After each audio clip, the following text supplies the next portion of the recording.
3. Boa noite. Paz de Cristo, seja bem-vindo à segunda aula, amém?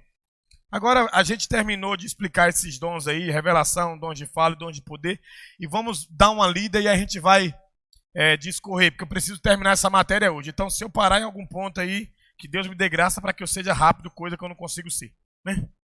Então, vamos lá, vou conseguir. Na sequência do mesmo capítulo, vamos ler, tá? Tá todo mundo aí? Página 20? Na sequência do mesmo capítulo, Paulo repete alguns desses dons, mas também adiciona outros dons que ele ainda não tinha citado. Dons de prestar ajuda e de administrar. Falando em dons de ofício para a igreja, o mesmo apóstolo ainda fornece outra lista de dons dessa categoria em sua carta aos Efésios, na qual ele destaca apóstolos, profetas, evangelistas, pastores e mestres. Efésios 4:11, a gente vai ler daqui a pouco.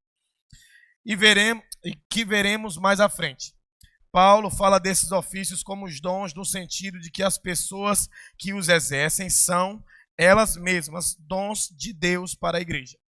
Por fim, o apóstolo Pedro também traz a lista mais breve do Novo Testamento sobre dons espirituais. Na realidade, parece que a lista de Pedro é mais uma lista de categoria de dons espirituais, pois ele resume os dons em dons de falar e dons de servir. 1 Pedro 4:11.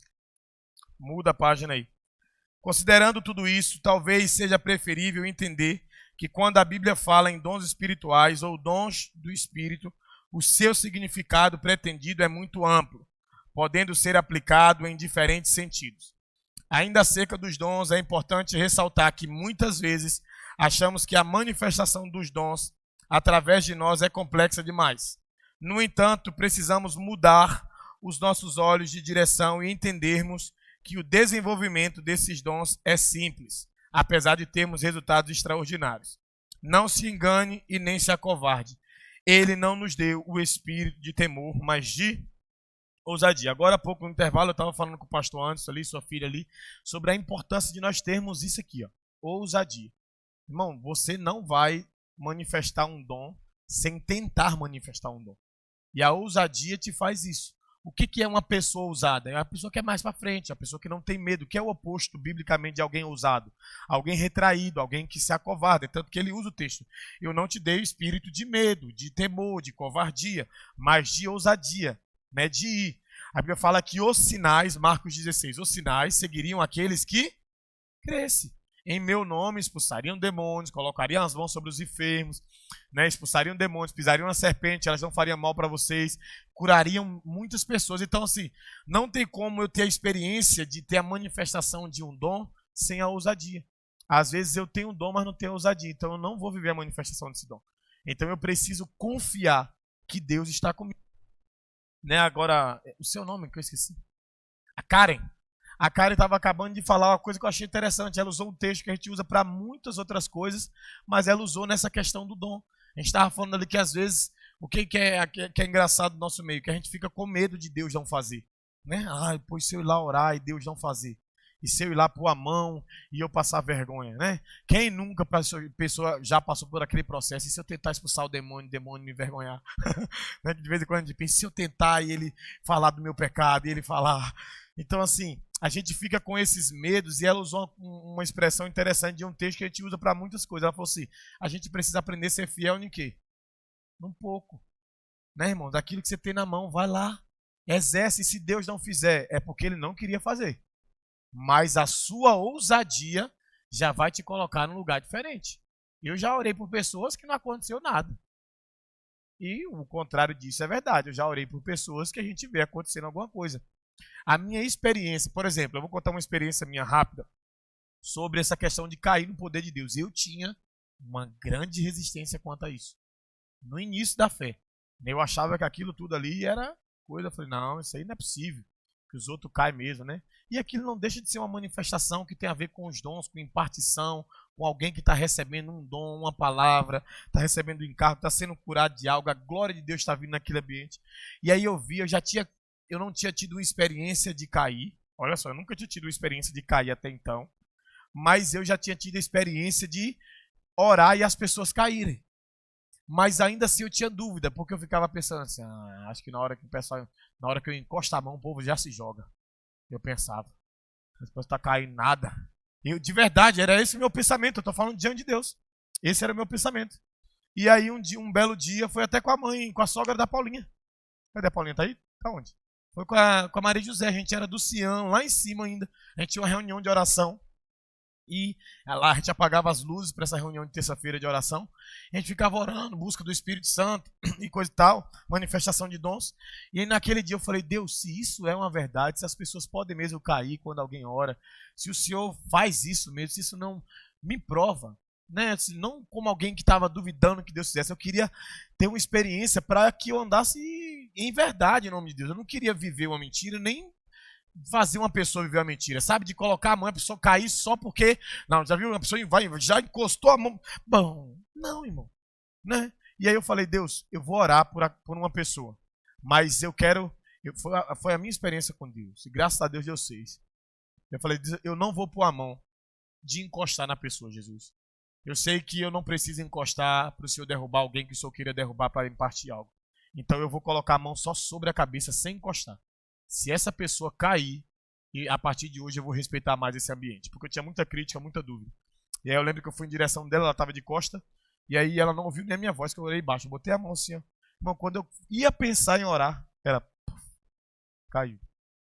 E aí Deus falou no meu coração, eu posso fazer qualquer coisa. E a partir daquele momento eu comecei a respeitar mais isso.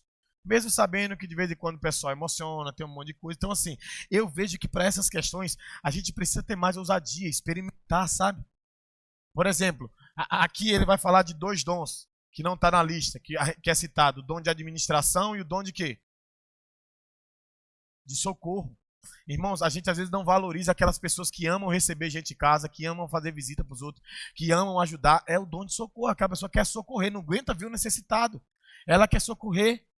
E às vezes a gente não valoriza também pessoas que têm um dom de administrar, que olha, enquanto a gente olha, pensa que está tudo certo, ela olha e fala assim, não, está tudo bagunçado. Que é o dom da administração. A pastora Maria Lu, a gente chega na igreja, irmão, é lindo, você chega na igreja, eu tento colocar as cadeiras tudo num lugar que eu tenho toque, né? Vou colocando, pastora Maria Lu, você chega, ela passa na mesa e ajeita uma coisinha, ela passa na outra, ajeita uma coisinha, passa. E eu achando que tem toque. Se eu tenho toque, ela é o toque.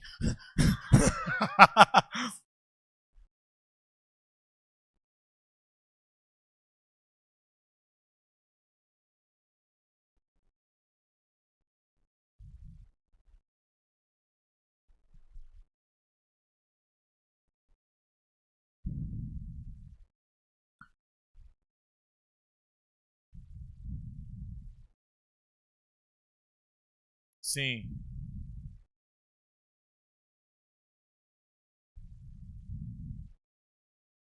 Quatorze.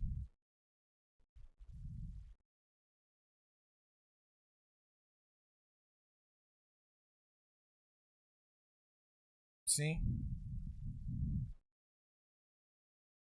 A gente vai falar.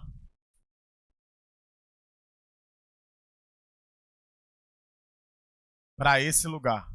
Para que a igreja se mova nesse lugar. Isso, a gente vai falar disso.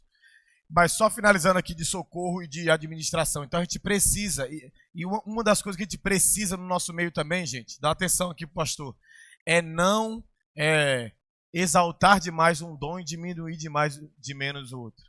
Já viu que de vez em quando a gente dimensiona, não, o dom de fulano é maneiro, o meu que é ruimzinho. Não.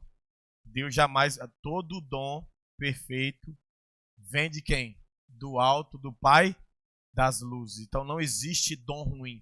Não existe. Todo dom é necessário, todo dom tem eficácia, todo dom serve a um corpo. Então, assim, a gente precisa parar de pensar que o dom que evidencia mais é o dom que é maior. Não. Existe, como o Carlos falou, a gente vai chegar nesse ambiente, os dons de 1 Coríntios, irmão, você vê que tem a ver com busca, tem a ver com a liberação do Espírito ali para dar para a igreja, para o corpo, mas quando chega nos dons que equipam, Jesus derrama isso sobre algumas pessoas. Levanta apóstolos, profetas, mestres, a gente vai começar a falar disso aqui. Para quê? Para que esses caras sejam os caras? Não, para que eles sejam pontuais e a igreja cresça. em todos esses aspectos, no profético, no apostólico, no pastoral, né, no evangelista, na questão do ensino. Irmão, não dá para... A verdade é que Deus vai dar graça para alguns andar de forma mais precisa em alguns lugares, para quê? Exatamente para que a gente aprenda a se afeiçoar não com uma pessoa, mas com os dons. A gente precisa aprender a se afeiçoar com os dons e não com umas pessoas. E como que eu sei se eu sou afeiçoado com dons ou com as pessoas? Quando você escuta um único tipo de pessoa, é porque você é afeiçoado à pessoa e não ao dom.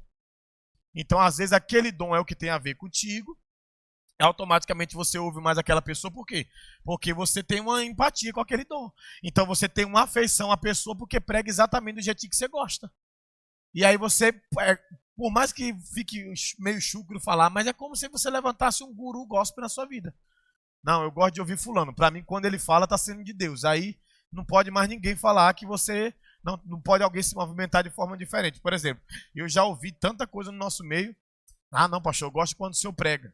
Ah, não, eu gosto quando fulano prega. Irmãos, a gente não tem que gostar quando o tipo A ou o tipo B prega.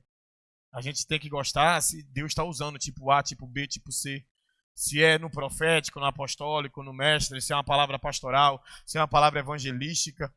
Entendeu? Quando a gente vê um evangelista pregando, a gente não tem que querer que ele fique pregando. Ah, não, o evangelista vai pregar. Tomara que ele pregue esse tipo de sermão. Ele não vai pregar o tipo de sermão que você espera. Ele vai falar de gente perdida, do Salvador. Ele vai falar de evangelismo. Ele vai falar mesmo, é a veia dele. E aí, qual que é o problema disso? Como que eu sei que eu ainda não estou equipado com todos os dons? Né? Porque é o que a gente vai começar a falar agora. Imagina aí que eu sou um apóstolo, que eu tenho uma veia apostólica, né? E aí o cara que tem uma veia apostólica, ele tem um entendimento, às vezes, já sobre algumas coisas. Aí quando o evangelista vai pegar, aí já começa, nossa, não tem nada mais maduro, não. Tem que ser isso mesmo. Ou seja, a gente já começa a deixar de receber só pelo assunto que vai ser pregado. Irmão, deixa eu falar uma coisa para você. Você já parou para pensar que Jesus vai casar com a noiva que, segundo ele, não tem mancha, não é isso? Não tem ruga, não é isso? Uma virgem e purificada, não é isso? Sim ou não? E aí você acredita que no dia que Jesus casar com essa noiva, vai ter pessoas que entregou a vida para ele naquele dia? Sim ou não? Naquela semana antes? Sim ou não? Então sabe quem ele está chamando de limpa, de pura, de virgem, de sem mancha? Alguém que acabou de entregar a vida para ele. Alguém que acabou de entregar a vida para ele. Então, como Cristo considera a igreja assim e o nosso crescimento não consegue mais receber de irmãos que estão começando? Então, assim, e é o que eu tenho falado. Quem tem vindo aqui na igreja, eu tenho falado muito disso, né? Coração pastoral é uma palavra apostólica. Irmão, pastor ama ovelha. Pastor não ama ovelha madura, não. Pastor ama ovelha. As que dá trabalho, as que não dão trabalho, as que cresceram, as que ainda não cresceram. Ele sabe ouvir, ensinar, corrigir, ter paciência. Por quê? Porque é nesse lugar que Deus quer que a igreja ande. Então, quando a gente cresce e a gente não entende quem vem atrás, quem prega de uma forma mais simples, quem se manifesta de uma forma mais simples, é como se a gente estivesse esquecendo de que a gente era. Como se a gente estivesse esquecendo do Deus que abriu o leque para nós, de tanto de gente que Deus mostrou para a gente, para nos ajudar a crescer. E, irmãos, há uma luta em quem cresce. O que? Não se sentir, irmão, eu estou falando sério. Há uma luta em quem cresce, quem desenvolve. Há uma luta. Você vê, o próprio apóstolo Paulo, ele rejeita caminhar com o cara que escreveu o quê? Um evangelho. E por quê? Porque o cara tinha negado na fé. Na primeira perseguição, João Marcos olhou e falou assim, não, cara, eu vou vazar. Saiu vazado. Na segunda viagem missionária, Paulo e Silas conversando, falaram assim, não, Paulo e Barnabé conversando, vamos levar João Marcos. O que Barnabé fez por Paulo, Paulo não quis fazer por João Marcos. Por quê? Porque Paulo agora, né, olha o currículo, sinais, maravilhas, cara fazendo um montão de coisa. Ah, não, esse menino que negou não dá para andar comigo, não. O menino que não dava para andar com ele teve que voltar atrás e falar assim, me é útil, manda. O menino que ele falou que não dava para andar com ele foi o menino que escreveu um dos evangelhos. Então, talvez a pessoa que você rejeita hoje, a pessoa que você descredibiliza hoje, a pessoa que você olha hoje e fala, não tem nada para me ensinar, não. Vai ser amanhã alguém que vai deixar um legado, talvez superior ao seu. Então, o seu dom, irmão, é para equipar as pessoas, não é para se sentir superiores. Entendeu? Não é para se sentir. Você está num ambiente de igreja, irmão, não importa se A, B, C, D ou E que está pregando, você tem que prestar atenção na pregação. Você tem que os seus ouvidos têm que estar atentos, fixados. Tem coisa, irmão, que Deus não vai pregar para ser novidade. Deus vai pregar para que você se mantenha simples. Entendeu? Tem coisa que Deus não quer. Uma novidade que para eu anotar, sair escrevendo. Nunca vi isso, não. Deus vai querer botar alguém aqui para pregar em 15 minutos. Aqui, ó. Uma palavra simples para Deus te mostrar. Ó, lembra quando você era assim? Valoriza seus irmãos. Uma palavra simples.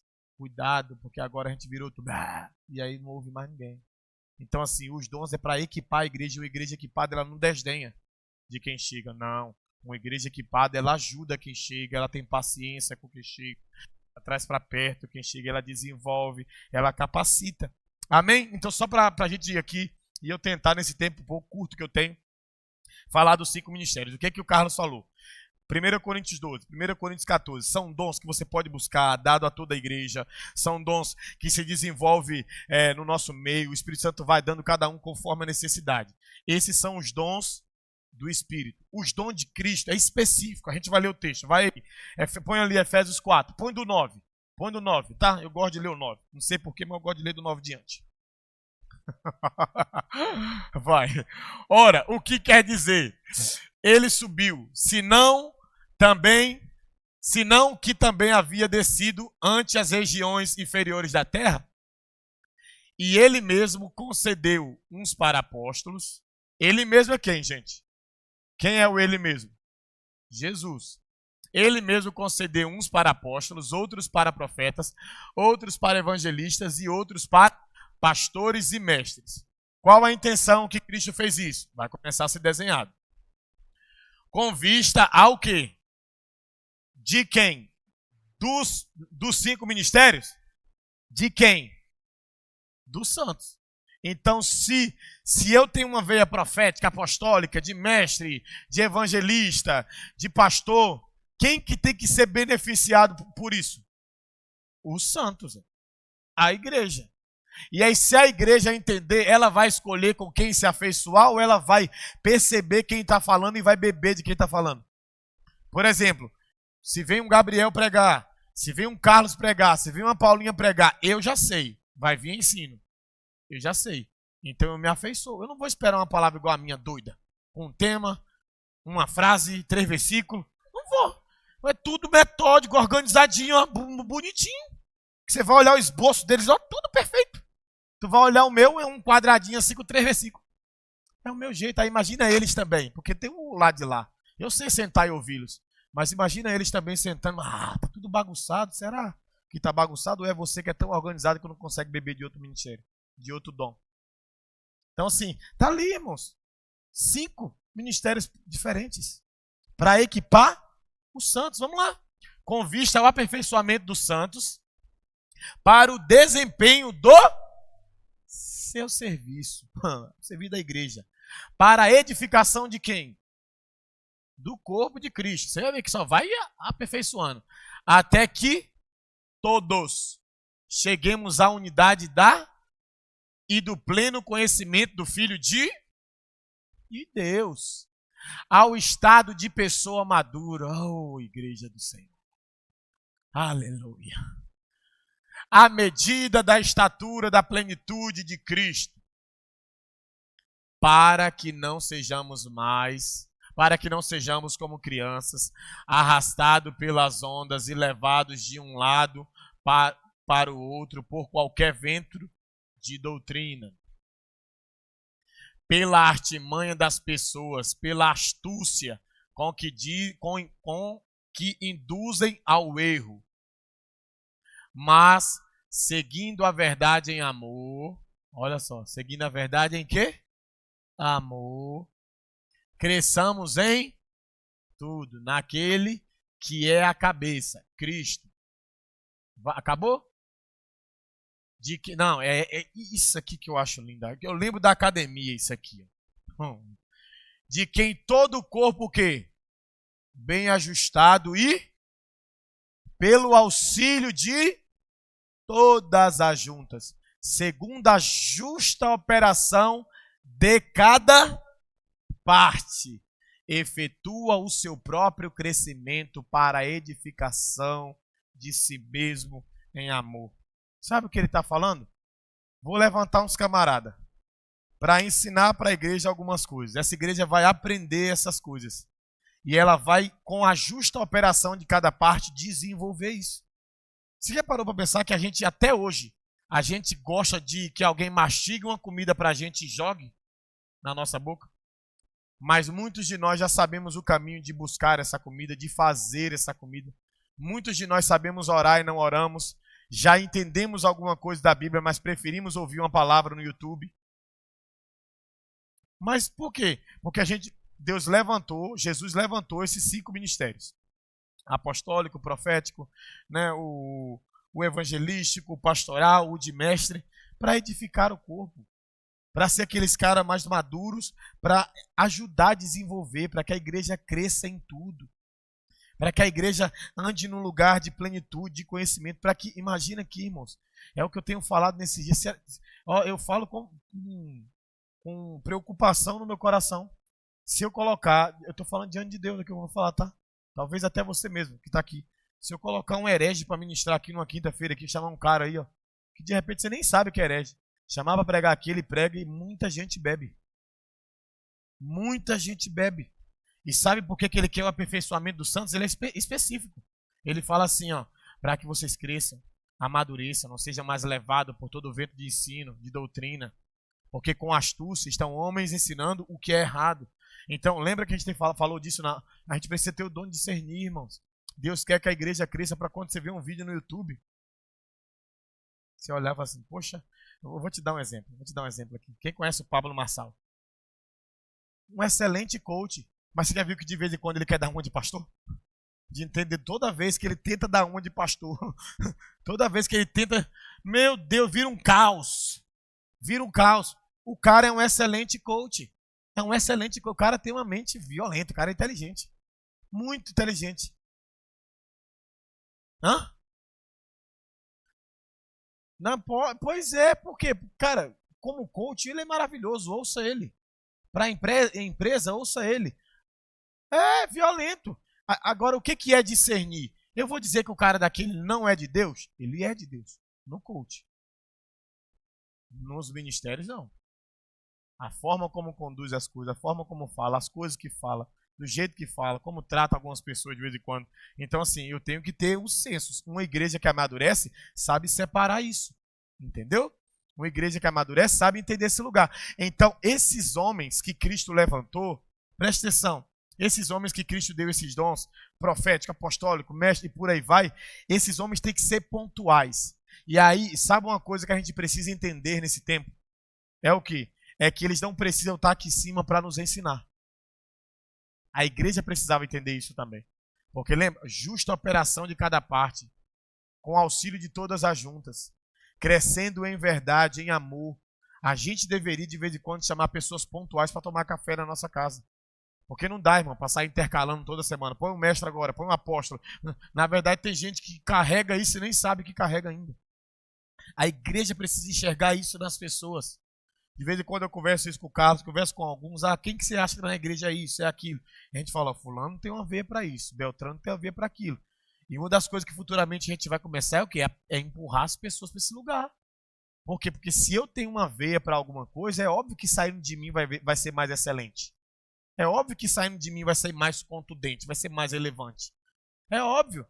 Paulo profetizou, Paulo operou maravilhas, mas ele escreveu como ninguém. Ele era um apóstolo, alguém que fundamentou, escreveu quase metade do Novo Testamento. Então, assim, o cara tinha uma vocação específica. Ele era um apóstolo no início da fé, ficava batendo carteirinha nos outros. Eu sou apóstolo, eu sou apóstolo, eu sou apóstolo. Ficava brigando com os outros para provar que era apóstolo. Então, assim, a gente precisa entender isso. Poxa, se eu estou com dúvida de alguma coisa, poxa, acho que o mestre poderia me ensinar isso aqui. Vou chamar a Paulinha para tomar um café comigo. Chama a Paulinha. Deixa eu te dar um conselho. Deixa o Gabriel quieto. Deixa o Carlos quieto. Chama a Paulinha. Por quê? Vou te explicar. Porque a Paulinha é mais preguiçosa. Só para zoar o plantão dela. Mentira, mas é por quê? Porque, sabe uma coisa que eu aprendi na minha vida? Uma das formas de ajudar as pessoas a exercerem seu ministério é responsabilizando elas mais. Senta com a Paulinha e deixa a Paulinha falar. Paulinha é uma bênção, irmão. De verdade, senta com alguns irmãos e deixa falar. É uma bênção. Mas o que a gente quer? A gente só quer receber daqui de cima.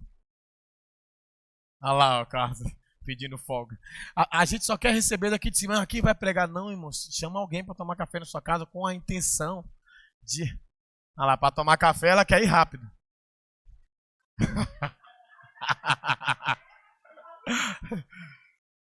Sua fama prejulga você, Paulinho. Eu usei exemplo da Paulinha só para brincar, para a gente descontrair, mas é uma realidade. A gente precisa desenvolver, irmãos. O Mário tem um ministério de socorro violento. Tem gente no nosso meio que tem ministério de socorro violento. Sabe como que a gente percebe isso? Por exemplo, conheça os ministérios e às vezes manifesta a necessidade que cada ministério pode suprir. Aí você vai vendo quem tem a pegada, ó. Vai vendo. Ah, estamos precisando montar uma cesta básica. 300 visualiza. Aí um fala, eu tenho arroz. Ó. Esse cara já tá o quê? Já tá sinalizando. Também. Paulinha é quase tudo. Ela é quase o Cristo que derramou os dons. Brincadeira. Só viu que eu não ia sair por baixo de falar que você era preguiçosa. Você viu, né?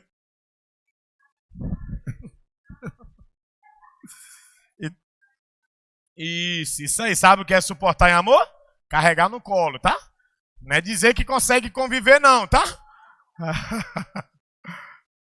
Então, voltando para cá, a gente precisa, irmãos, entender isso, sabe? Ajudar os irmãos a desenvolver. E, ao mesmo tempo, entender também, porque o que acontece muito nessas questões de dons? Aí eu sou apaixonado com um e eu não gosto de andar com quem carrega outra coisa.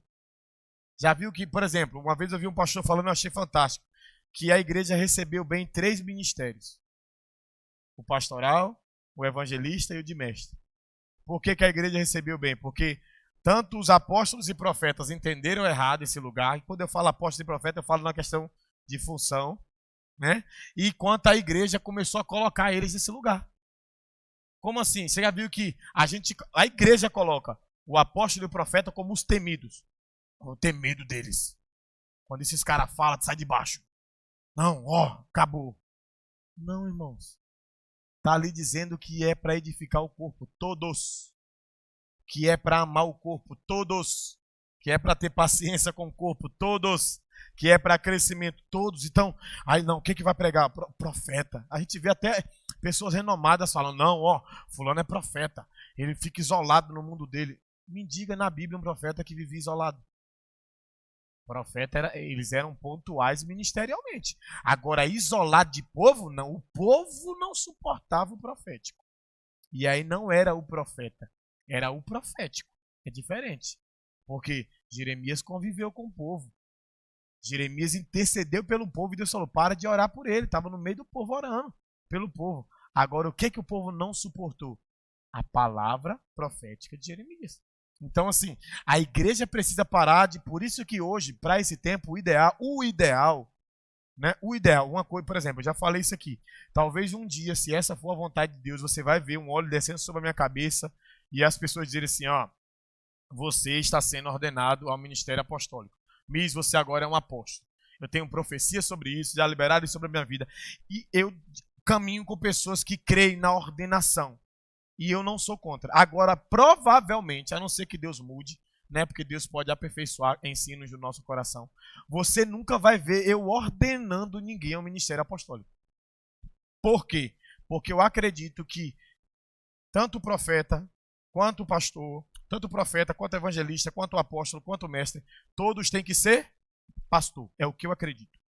Todos têm que ser pastor. Irmão, como é que você vai ensinar um povo que tu não ama?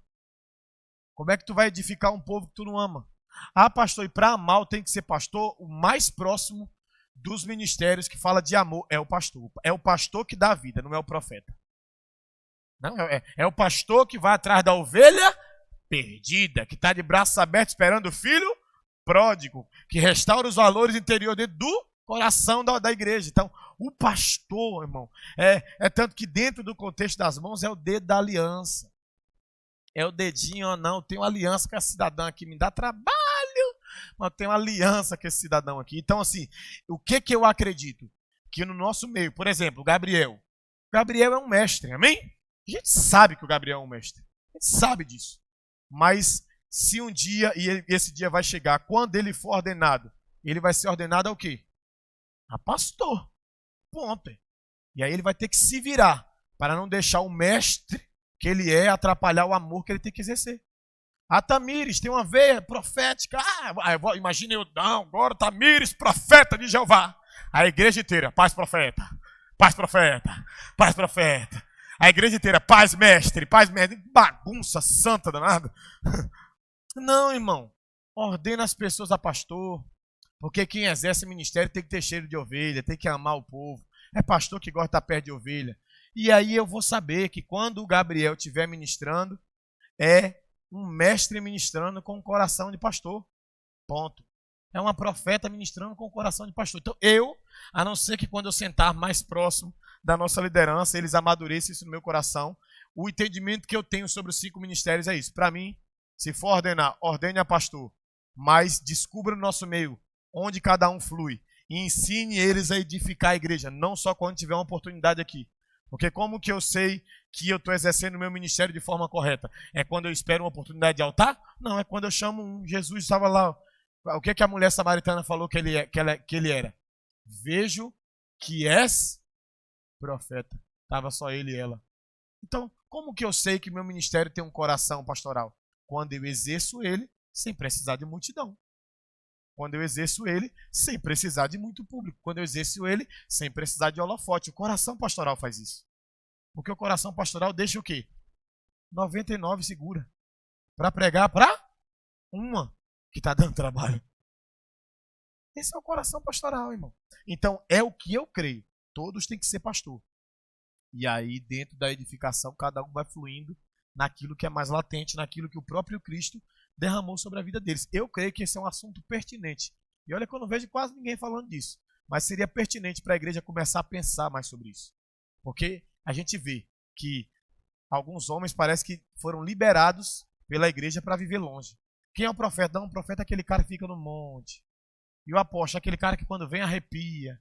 E o mestre não está nem aí para os outros, quando ele prega ninguém entende. Aonde está escrito isso nas escrituras, irmãos? Aonde está escrito isso nas escrituras? Então a gente tem que fazer uma leitura mais detalhada. Está lá, ó, 5 que Cristo deu. Todos os 5 edificam o corpo em amor, ajudando a desenvolver, equipando os santos, preparando os santos, até que os santos olhem e falem, não, agora ó, eu estou numa casa, eu vou me mover apostolicamente. É nisso que eu creio. É nisso aqui que eu creio. Ó. Que o Tiago pode estar numa casa, ele pode não ser nada ainda. Né? Não pode não ser nada ordenadamente. Mas ele olhar, não, essa casa está precisando de fundamento. Então aqui eu vou me mover apostolicamente. Não, essa casa está precisando de amor. Aqui eu vou me mover como um pastor. Eu vou ter compreensão, vou sentir a dor do irmão. Olha o que a pessoa está sofrendo. Agora imagina, aí o cara entende da Bíblia. Aí vai na casa de alguém que está com a família toda destruída. O cara é um mestre. Aí de repente ele abre a sua Bíblia em Apocalipse. Aí começa lá a ler os 7 selos, o seu candelabro, e começa a pregar, e o irmão, eu só queria um abraço. Eu só queria ser amado. Tu falou 1 quilo, eu entendi 1 grama. Irmãos, faz o seguinte sobre isso aqui que a gente está falando. Leia com atenção os textos que fala de dons. Senta lá, dá uma mergulhada. É o que a gente tem falado esse mês. Jesus não ficou se intitulando apóstolo, quem falou foi o escritor de Hebreus. Jesus não ficou se intitulando profeta, quem falou foi a mulher samaritana. Jesus não ficou assim, eu sou o mestre, apesar que ele fala em Mateus 23, mas dentro de um contexto para hipócrita, junto com quem já entendia, eram as pessoas que ficavam, mestre, Raboni. Mas ele pegou um capítulo inteiro para dizer o quê? Eu sou o bom pastor. Pense nisso para esses dias. Pense nisso. Nós precisamos para esses dias entender isso. Não vai dar tempo de ler a sua missão de casa. Terminar de ler a apostila, tá bom? Sua missão aí. Aí você vai ver as características, os resultados, os frutos, vai ser bem bacana. Agora olha só, para a gente finalizar. Semana que vem, olha só como é que vai funcionar. Eu preciso que você preste atenção aqui agora. Eu não quero que você pegue uma pessoa específica. Amém? Me dá sua atenção. Você não vai pegar uma pessoa específica para orar por ela. Não. O que você vai fazer? Você vai dar uma olhada no grupo, ver quem é do grupo lá. De repente até alunos que não estão aqui, que fazem aula online. Eu vou pedir para eles tentarem estar aqui na próxima semana. Você vai ficar em espírito de oração. Vamos fazer uma consagração, um jejum. Amém? Pode ser? Todos concordam? 3 vezes na semana, de 6 horas? Eu vou mandar tudo organizado lá no grupo lá. Pode ser? A gente faz 3 dias. Dia sim, dia não. A partir, deixa eu ver, aí a gente faria quarta, sexta. Tem uma camp. Verdade. Meter um jejumzão na camp. Lelóia. Então vamos. Por quê? Gente. Dia 21 eu não vou estar aqui. Carlos, vamos fazer aquele esquema que você falou então. Então, dia 21 teremos reposição das provas, amém? Quem tiver com prova atrasada, procura a gente. Dia 21 vai ter, porque o Luiz Hermínio vai estar no Rio de Janeiro, tem um café para ir lá, eu vou ter que ir lá. Tem até alguns irmãos aí, você está convidado aí, né, por conta própria, né, que eu não tenho dinheiro. Mas se você tiver dinheirinho, você está convidado aí. A gente vai num bate e volta. Vamos sair daqui o quê? Que isso, gente? A gente vai sair daqui, acho que na parte da tarde, umas 4 horas, não dá? 4 horas da tarde, a gente vai lá, participa do café e depois vem embora. Né? Essa é a programação inicial. Então eu não vou conseguir estar aqui semana que vem. Então, reposição de prova com o nosso filho lindo e professor e mestre e apóstolo e Carlos.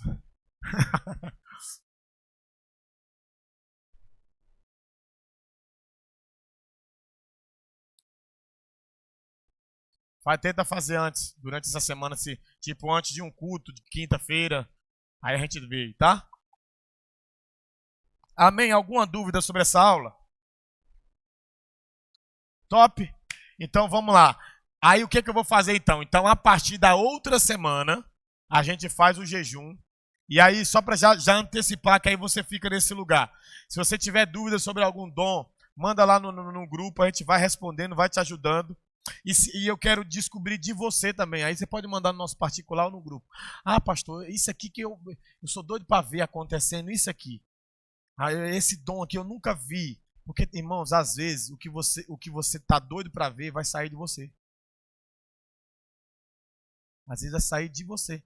Eu tô doido para ver alguém andando. Talvez Deus vai usar a tua vida para colocar um paralítico para andar. Imagina que maravilha. Então, assim, eu quero encorajar você a andar nesse lugar e a nossa prova vai ser o quê? Vai ser esse ambiente. Nossa, pastor, como que a gente vai tomar 0? Ninguém vai tomar 0 nessa. Fica tranquilo, porque imagina eu querendo agora ser Deus, né? Só que a intenção é o quê? É que a gente desenvolva um ambiente de orar um pelo outro, de sentir a liberdade de dar uma palavra um para o outro, de se colocar no lugar de ousadia, de se experimentar e permitir que aquela pessoa diga, poxa, irmão, aqui você deu aquela emocionada que o pastor falou para nós, mas aqui você foi pontual e a gente vai crescer, amém, irmão? Uma escola é para a gente ouvir e colocar em prática aquilo que a gente está ouvindo. Então, nesse ano, a gente tentou, de alguma forma, fazer isso com todas as matérias, e nós vamos fazer isso. Mas não espere também só dia 28, que isso será dia 28. Mas, ao decorrer da semana, irmão, daquilo que você aprendeu, se você está lá no seu trabalho, recebeu alguma palavra de conhecimento, tá sentindo alguma coisa, vai lá, deixa Deus encher o seu coração de ousadia. Deixa Deus usar a sua vida para tocar o perdido, para dar uma palavra alcançada, para colocar em liberdade aquele que está preso, para anunciar o ano aceitável do Senhor, para ser um noticiador de boas novas. Nem sei se isso existe, mas é isso mesmo. Amém? Então fica de pé aí. Vamos orar pelo meu menino? Deixa eu te explicar. Pode encerrar, Carlos. Deixa eu te explicar aqui rapidamente o que está rolando, que aí é bom